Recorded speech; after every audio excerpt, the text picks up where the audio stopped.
bilgilerimi vermek istedim arkadaşlara. İşte bahsetmiş olduğum iki farklı şirkette yapmış olduğum çalışmalar, consulting ile ilgili eğer bilgi bulmak istiyorsanız dca.services'de bulabilirsiniz ve deryaterapi.com'da da terapi ile alakalı web sitem bulunmakta. Sonradan eğer yani aklınıza takılan bir konu falan varsa bana buradan ulaşabilirsiniz. Okay, so presentation İngilizce'de başlayacağım. Sakıncası yoksa. So what I wanted to start off with is first the subject of change and uncertainty. And the reason for that is because COVID essentially has shaken everyone's normal, right? The definition of normal has been dramatically challenged. And this has evoked a lot of fears and structures, you know, it's shaken the structures that we were used to from a day-to-day basis. And naturally, we become more anxious when we are in a situation in which we feel out of control of. And so that's expressed by anxiety, and anxiety presents itself both through somatic, which means physical symptoms, along with psychological.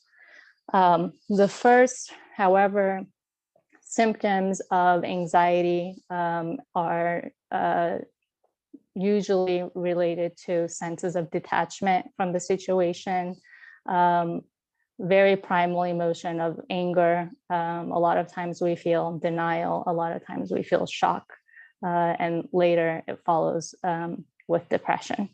So it's really important to understand these emotions first and foremost in order to understand how we can address them. So as I always like to say, we can't solve a problem without really understanding what caused it. And when we look at psychological distress, a lot of times people think or people tend to minimize it or simplify it by words such as just feeling stressed. But there are different layers of stress, and there are different factors that contribute to different types of stress. So that is what I want to present on today. And so what we're going to do is we're going to go over what anxiety looks like from kind of a graphic point. So as I said, change evokes the natural emotions that are evoked when we experience change are anxiety.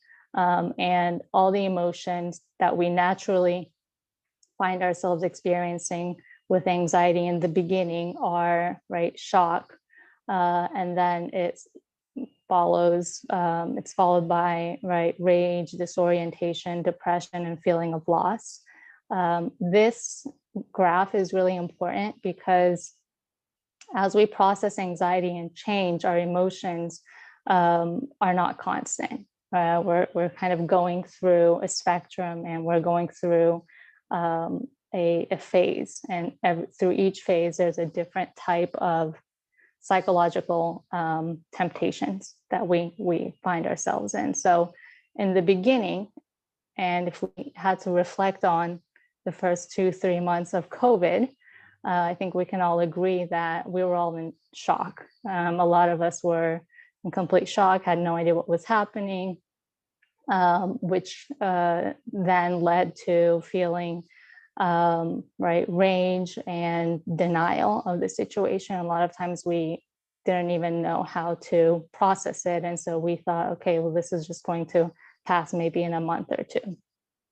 So as we proceed, here's another visual. This is just showing a more global point of view, what the change process looks like from a psychological perspective. And I think it's important to highlight that this change process, right, is a natural response to stress and change. And that can be in relationship to what we've all experienced with COVID. It can be in relationship to moving to a new country, to a new state. It can be related to maybe a breakup, right? A romantic, like a breaking up from a romantic relationship, or just something unforeseen that happens to us in the workforce. I speak a lot of times because a lot of my work also involves leadership.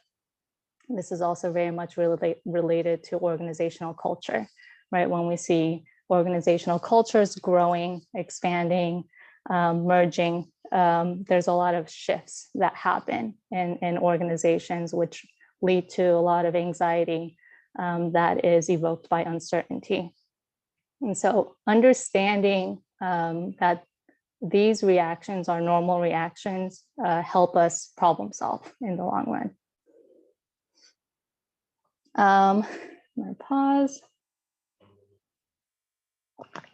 So I do want to go over different types of thought patterns that lead to anxiety. So first of all, anxiety is essentially excessive worry about a situation that we don't have control over. Practical worries are a different type of like worries and stress, right? Healthy stress can actually help us problem solve in a logical way, in a balanced way. Where anxiety tends to go wrong is when we start focusing on things that we don't have control over, and when we actually make the situation even worse in our minds than it is. So when we are having anxious thoughts, we tend to think in a way that isn't always logical. And so what I've highlighted here are the 6 types of most common thought patterns that we see when we are in a state of anxiety. One of them is threat scanning. So this happened, I think, a lot this year with the fear of getting COVID. So one example would be, if you see someone who's coughing, or if you yourself have a fever one day, your mind automatically goes into this fear of, do I have COVID, right? And so you are at this point looking for evidence to support your fear. The other example is catastrophizing. And catastrophizing is when our minds go to the worst case scenario. So maybe, right, if we have an example of feeling like we're not doing well in our bodies, catastrophizing, the thought process essentially takes us to the worst case scenario of, maybe I'm going to die, maybe I have COVID, things of that nature. And then hypothetical worry is worry that is focused on what if thoughts. So instead of focusing on really what's in front of us, we become very much fixated on, well, what if this happens? What if that happens? What if this happens? The reason it's important to recognize this is sometimes when we are able to label the nature of our thoughts, when we're able to identify fundamentally how we're thinking, we can then work towards modifying those thinking patterns. So in my work, a lot of times what I help individuals is helping them identify and label actually how they're thinking about a situation. So it's not so much, solving actually a problem that they're coming with, but it's trying to shift people's way of approaching a challenging situation so that they are focusing on more problem-oriented ways of thinking, and also are focusing on being more present in the moment so that their emotions and their thoughts are not too intertwined. Okay. So I talked a little bit about practical worries. So practical worries are good. Practical worries help us problem solve. They help us move forward from a distressing situation. Emotional reasoning is a type of thinking pattern in which we tend to evoke even more anxiety on ourselves. So one example would be, right, let's say we are feeling scared on a particular day. Our mind usually tells us messages so that we go into survival mode. And while it's important, right, to think in survival mode, it's unnecessary to think in survival mode if there isn't a real danger, right? And so helping us understand when we're doing emotional reasoning versus when we are actually reasoning with logic can help us prevent from making decisions that are not necessary. Then fortune telling is one of the last types of excessive worrying, one of the last types of patterns in our worrying that I want to talk about. Fortune telling is when we tend to interpret predictions as facts. So, no one really knew how long COVID was going to last. So a lot of times people thought that they were going to be stuck here in their homes for months on end or for years on end. And frankly, we still don't know how long we are going to be in this new normal. But at the same time, there are always things that are improving. And so when we become so fixated on fortune telling, we forget to focus on what's working and we just focus on what's wrong with the situation. The reason I'm going to pause here before I continue. The reason I wanted to share these different types of stress and anxiety is because it's not so much that a stressful situation holds us back from making good decisions. We can still make good decisions under stress. It's just that we tend to have our emotions and our thoughts intertwined, right? When we are in a high stress situation and when we're not aware of the nature of our thoughts and the nature of our emotions, it becomes really, really difficult to untangle the emotions from the thoughts. So they become just intertwined, right? And that's when people tend to have panic, is when they can't feel like they can separate their thoughts and from their emotions. And when we can't separate them, what ends up happening is this phenomenon called cognitive fusion, right? Your thoughts and your emotions are fused, basically. And that's dangerous because in order to make effective decisions, we need to create distance from the situation that we are thinking about. We need to be able to take a step back and think about our emotions without reacting to it. We need to be able to take a step back from our thoughts without jumping into the temptations. So a lot of my work also focuses on how do we, create that cognitive diffusion situation where we are watching our thoughts, where we're watching our emotions as opposed to being pulled into them. Okay. This is the part that I'm most excited to present on because I think it relates to our community in particular. And I have a lot of empathy for those who have family members in Turkey and in other countries and in other states who have not been able to visit them, or you have not been able to visit them. And what I've seen from those who I have been offering therapy within our community is that because of that sense of isolation, because of that lack of family connection, those especially who are living alone right now and who are experiencing that family longing tend to develop symptoms of burnout, right? First and foremost in the workplace, because we're not connecting with our family members, we put a lot more time into our work. We overwork, we use work as a coping skill, and we overcompensate, which then leads to symptoms such as feeling isolated. We feel exhausted.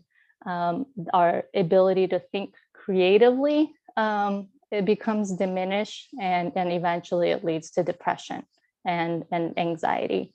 And so when I look at our Turkish community, this is what I'm seeing, is an enormous number of individuals who are burnout, who are feeling isolated, who are making decisions based on feelings of isolation, such as wanting to leave the life that they've created here and moving very dramatically back to Turkey, or making very drastic decisions because of that psychological pain.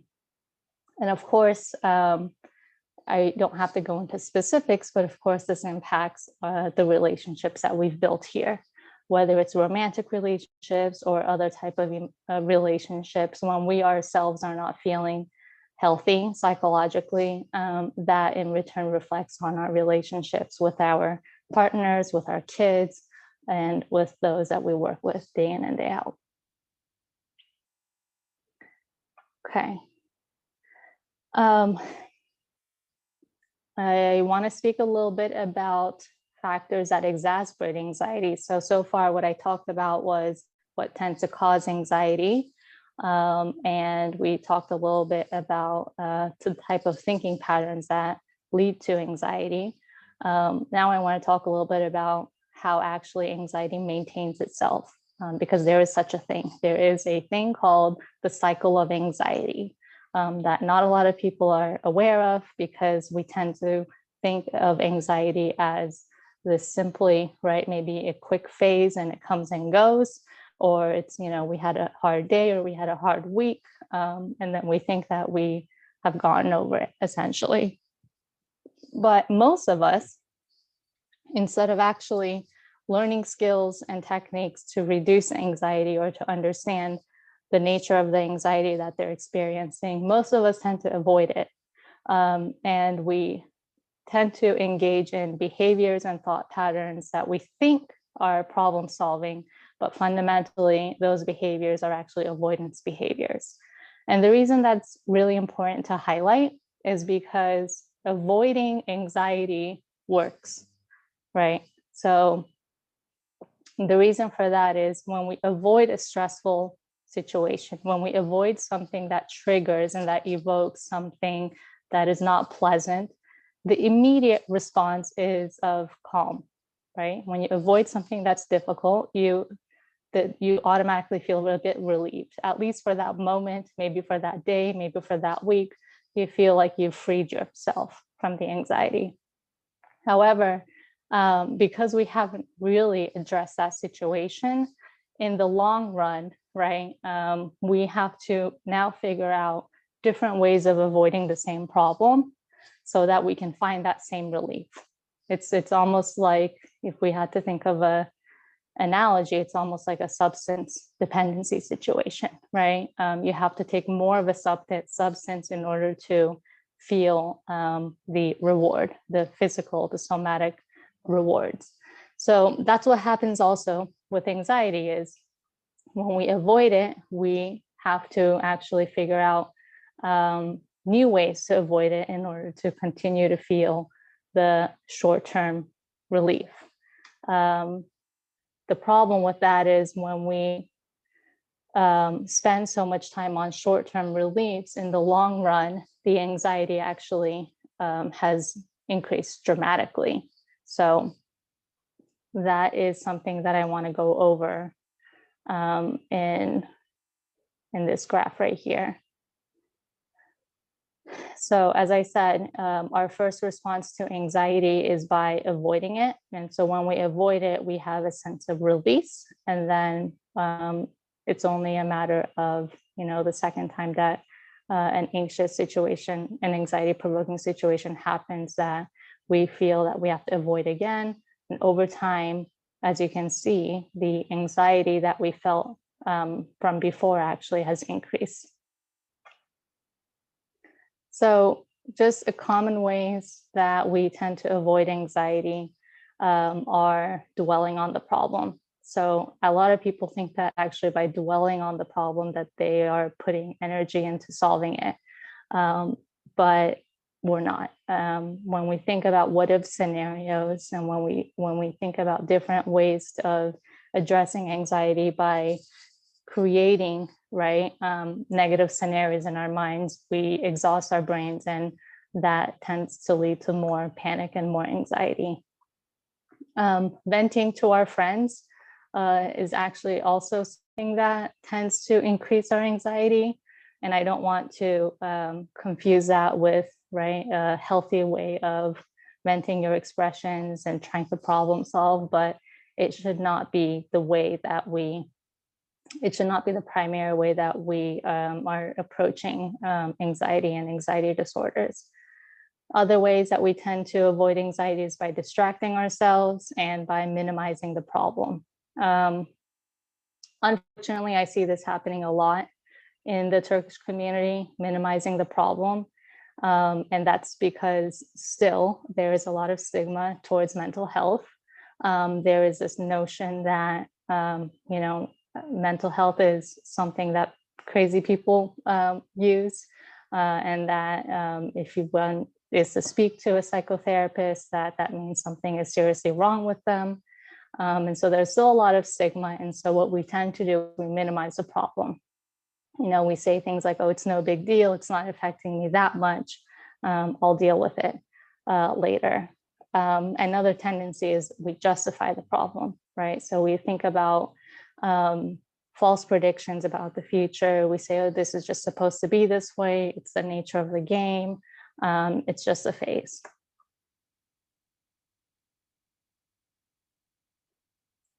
Okay. As I said in the beginning, there are long-term implications for not addressing anxiety, and anxiety usually turns into depression. And depression can look, these are all the symptoms of depression, actually not all of them, but some of them. So low morale, doubt, self-doubt, decline in confidence, feeling fear, panicky, disorientation, shakiness, difficulty concentrating, difficulty making decisions, being very indecisive, difficulty trusting other people, difficulty thinking creatively, and reduced energy. So, when we look at this list, we have to recognize that that is, of course, going to have an impact on our physical well-being, along with where we spend most of our days, which is at work for those who are in the workforce, or if not, then of course, it's going to impact our relationships. Okay. So we're getting to the solution part of the presentation. This is just a few options. So some solutions obviously are don't postpone your well-being, take time off. And more than taking time off, I encourage individuals to create a structure for themselves that's sustainable on a day-to-day basis, right? Think of this as a diet, right? No one loses 20 pounds in one day. So why should we think of our brains in that same way? Taking one day off or 1 week off out of an entire year is not going to solve a long-term problem. So not postponing your well-being is a decision that we can make every single day. We can make small, minor adjustments to our routines to feel more empowered and energetic throughout the day. That might be increasing sleep time. That might be choosing to have a different type of work-life balance, right? Sometimes choosing not to look at your work email after 5 or 6 p.m., maybe just a couple hours then, or 1 or 2 hours than what you normally would do, can have a dramatic impact on your well-being. And I'll admit I am guilty of that, even though, right, I preach this, I'm human.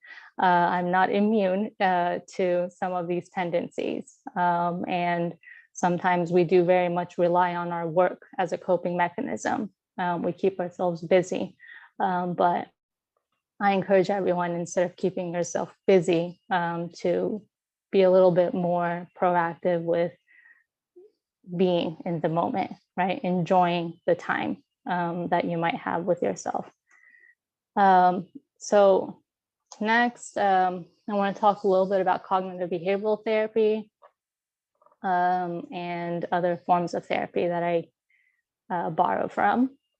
So we'll go into that in detail later. But before doing so, I want to just highlight how important it is, especially within our social community and family relationships, to normalize mental health, right? Whether it's within your workforce or it's within these nonprofit organizations, to talk about it, right?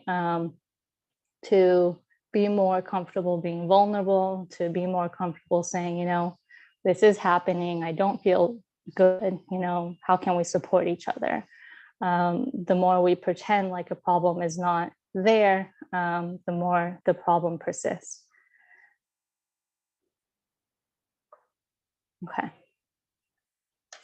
Cognitive behavioral therapy is one of the main forms in which we address anxiety disorders and also depression. Cognitive behavioral therapy is based on the premise of analyzing the relationship between our thoughts, our feelings, and our behavior. And the reason that's important is because a lot of times we assume that how we behave and how we think are not related, or how we feel and what type of thoughts those lead to are not related. But there's actually a very natural relationship between those three things. And what cognitive behavioral therapy does is it allows us to track where the behavior starts by going backwards. So specifically, we start to track what type of thoughts and thinking patterns we're engaging in that might have led to that behavior. And in order to think about the type of thoughts that we had about the behavior, we have to identify the feelings that were evoked.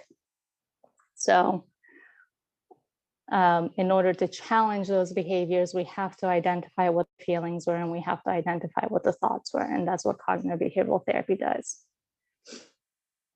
So this is a quick analogy that unpacks a little bit about the nature of thoughts, right? And I'll give a quick example, right? Core beliefs are essentially messages that we learn about ourselves and others and the world. A lot of times there, of course, are social factors that contribute to this, cultural factors, and also family culture. The main components that define our way of looking at the world and that define the way we look at ourselves is based on how we grew up, right? So how our teachers, or not teachers, how our mothers and fathers raised us, what type of message we learned, we heard from our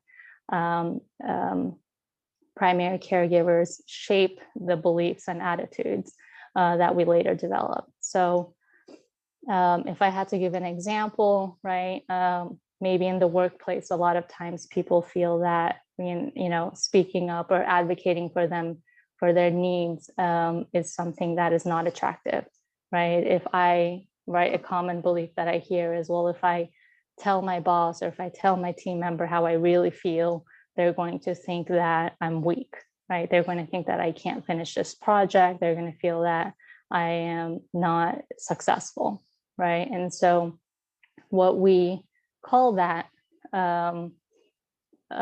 thinking pattern is essentially intermediate beliefs, right? So these are rules, attitudes, and assumptions that we make.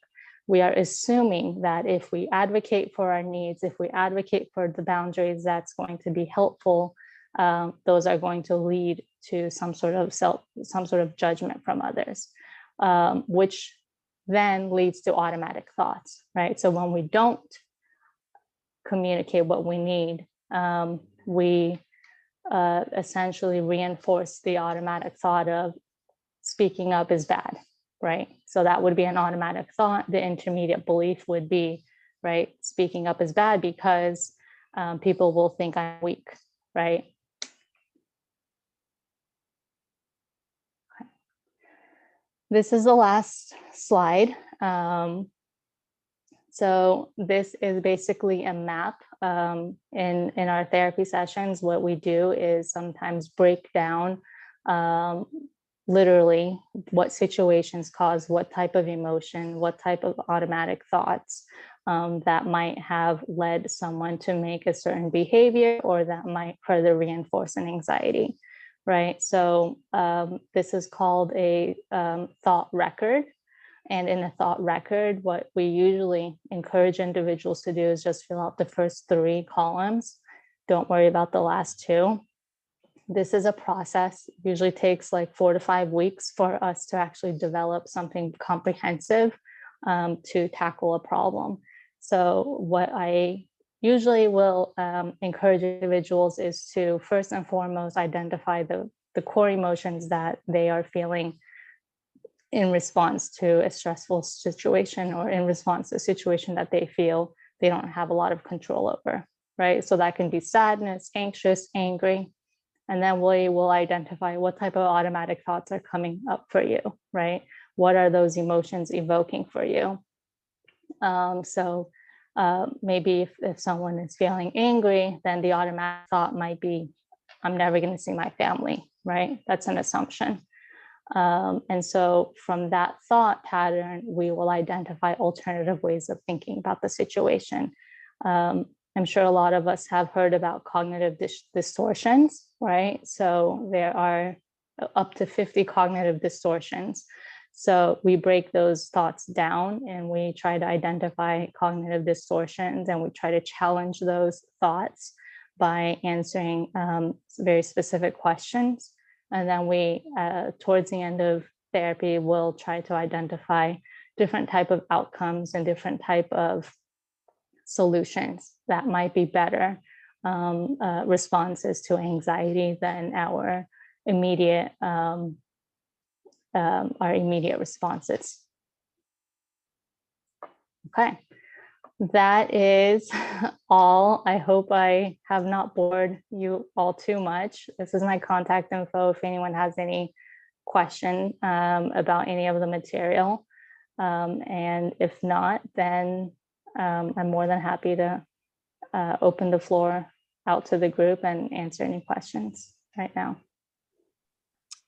That was super helpful. Thank you so much, Derya. I just have a quick question. You showed a slide